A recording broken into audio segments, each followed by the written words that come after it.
ज़हर ज़िंदगी ड्रामे जी 216 किस्त में छा रबन बेगुनाह ओठे के गोली हणी मारे छॾींदो या वरी फ़ैसिले में ओठो रबन खां कुछ ॾींहंनि जी मोहलत घुरंदो ऐं पंहिंजी बेगुनाही खे ज़ाहिर करण लाइ रबन भी उनखे 5 या 6 ॾींहंनि जी मोहलत भी ॾेई छॾींदो।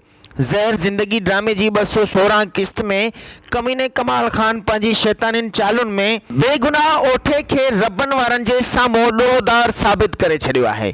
ईंदड़ किस्त में अव्हां ॾिसंदा त 216 किस्त में छा रबन जज़्बात में अची ओठे खे बंदूक सां मारे त न छॾींदो। किथे ईअं न थिए जो रबन ओठे जे खून जे इल्ज़ाम में जेल हलियो वञे ऐं पोयां कमीनो कमाल खान रबन जी ज़िंदगी ज़हर करे छॾे। रईस गफ़ार खान जंहिं फ़ैसिले में सभिनी किरदारनि खे घुराए फ़ैसिलो करण जे लाइ तयारु थी वियो ऐं ॿी तरफ़ ओठे खे जंहिं ग़ुलाम जहिड़े दलाल धोखो ॾेई करे कमीने कमाल खान जी ॼार में आसानीअ सां फासाए छॾियो।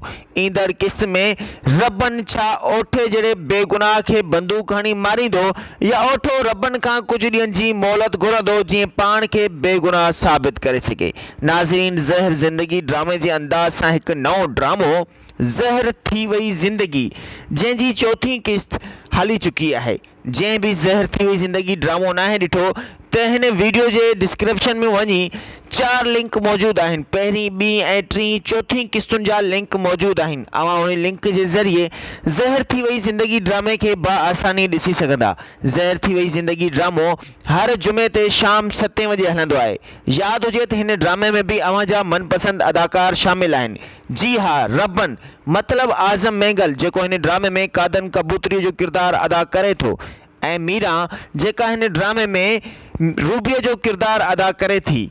जी हाँ, रिमशा शहज़ादी ऐं अकबर उतरादी, एस भट्टी, इस्माइल चांडियो, सजाद समो, महबूब शेख, मोहब कुरैशी ऐं आशिक नवाज़ ऐं इन सां गॾु सिंध जा केतिरा ई लेजेंड अदाकार हिन ड्रामे में शामिल आहिनि।